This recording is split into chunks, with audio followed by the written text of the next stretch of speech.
You may think this looks good, but what do you need to move your lighting from this to this?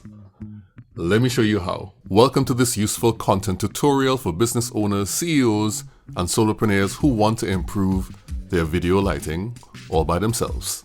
Brought to you by Relate Studios.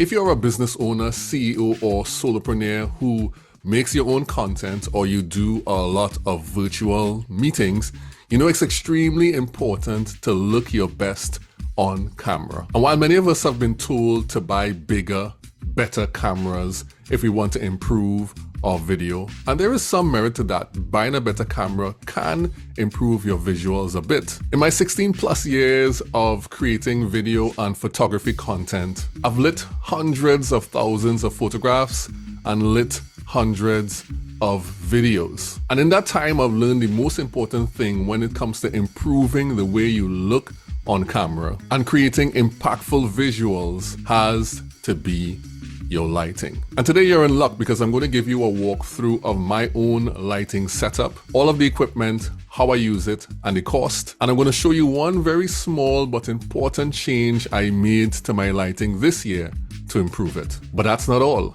I'm also going to share with you 3 things you can do to improve your lighting without buying any new equipment. And at the end of the video, if you stick around, I'm going to share with you probably the single most important thing that professionals do when setting up their lighting. And you can use that trick for yourself immediately to improve your lighting. And I'm pretty sure no one has shared this particular thing with you before. All right, so that's it. Let me grab my phone so I can give you a tour of my lighting setup and show you how you can improve yours. This is my studio setup from behind the camera.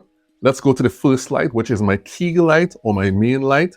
This light is a Godox SL60W, and that simply means it's a light that is 60 watts. I currently have it set at 45%. I only recently put this light back into circulation because I wanted to add a different look to the lighting. I don't really need it, it's not critical, but I've decided to switch it up a little bit. And on the Godox, if you could walk around to the front, you will see that this is a 24-inch softbox. I can show you the things here, right? 24-inch softbox, easy lock.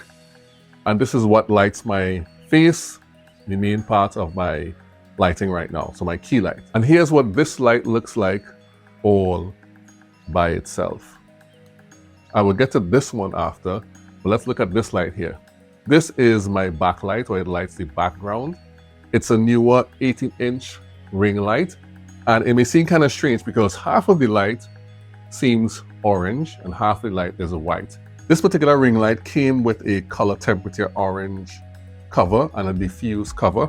So I wanted kind of 2 different looks in the lighting. So I used the orange cover at the bottom and the white one at the top. And what that does is that it gives me white light on the top of my head and it gives me a nice orange looking light on camera. All right, so that's this 18-inch newer ring light to light the background. And here's what the light looks like all by itself. All right, and now let's move on to this more or less aesthetic light, as what the kids are saying these days. It's a light for decoration.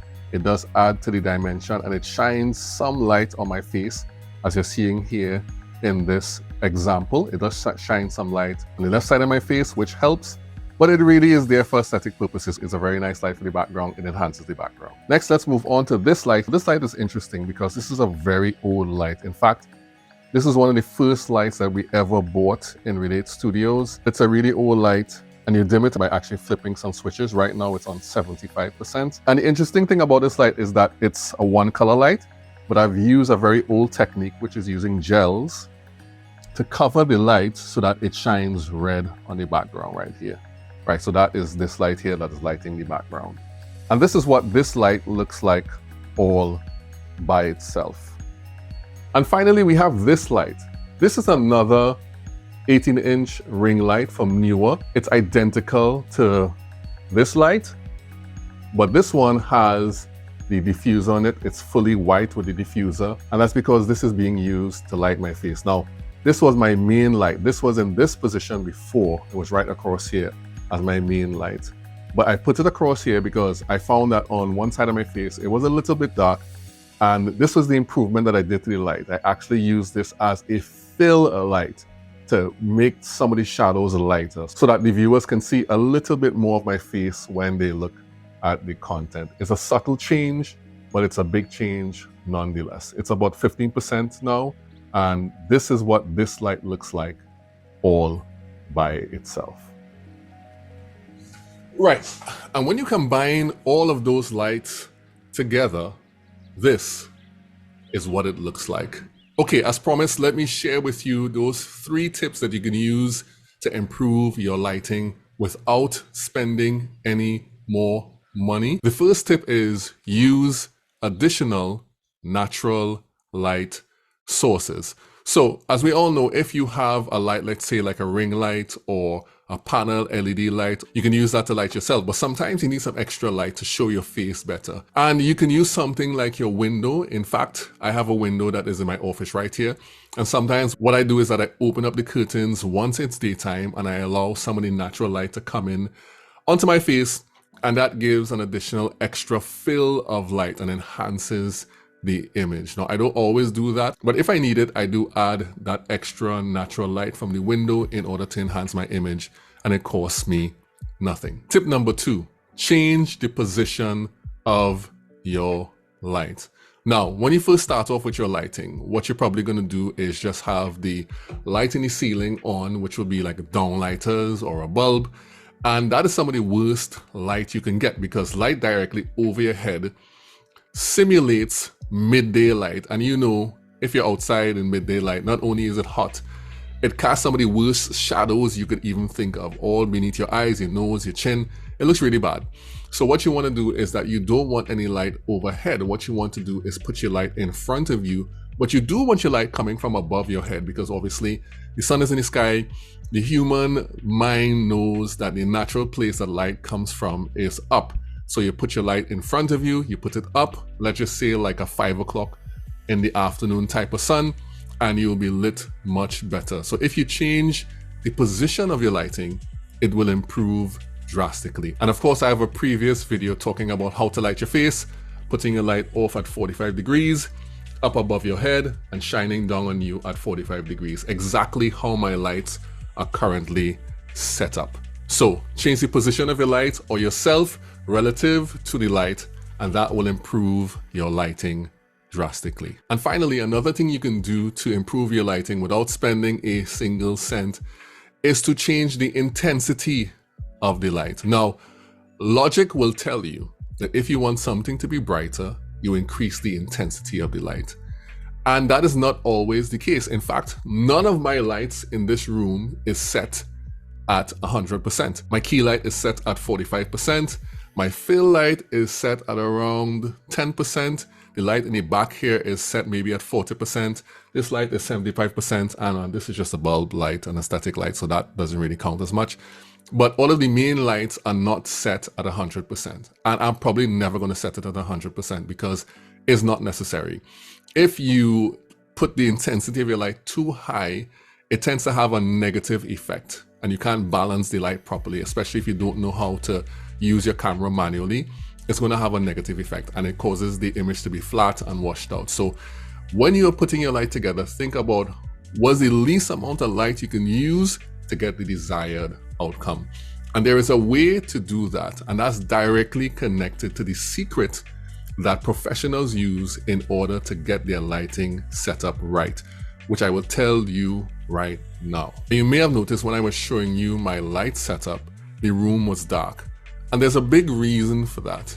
In order to know what light works, you have to be able to control and see clearly what light you have. But the only way you can do that is if you start with a blank slate. And in terms of lighting, a blank slate is a dark room. So when I'm setting up lights for anyone, the first thing I do is I take off all the lights, all the overhead lights, all the extraneous lights. I close up all the windows and I start with a blank slate. I start in the dark. And then I begin to craft the light. I begin to add back in the key light and the fill light and the background light one by one So we can see exactly what the light is doing, and we can position the light in the correct way so that we can get the optimal look on the person who is being lit. If I have external lights like the bulbs in the ceiling and the window while I am crafting the light, I'll never really be able to tell what does what. But if you come with a blank slate, you take off all of the lights in the room before you start adding the lights back to find out what it does, then you can know exactly what each light does, and you'll be able to better control each light. And that is the thing that professionals do that separates them from the amateurs. Amateurs would just come and pop their light on with their bulb on, their ceiling light on, they have a lamp on in the corner, the window is open. It's just crazy. It's just crazy.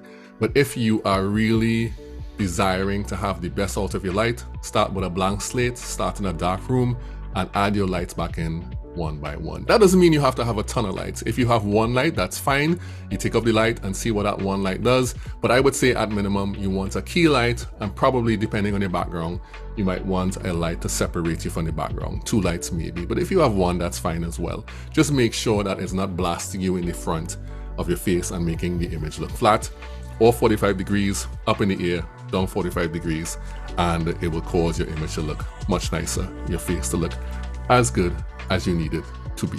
So this is the price of everything that I have in the setup, and this is how much you should expect to pay if you want to do a setup exactly like mine, not counting the camera and of course the stands. Actually, the newer ring lights come with stands, but for the Godox, you're going to have to get a stand for yourself. And there's a new version of that Godox, but you know, it doesn't matter. It's still around the same price as it would have been originally. So those are the tips to help you improve your lighting this year. I've included a link either in the comments or in the description that links out to an Amazon wish list that has all of this gear that I talked about.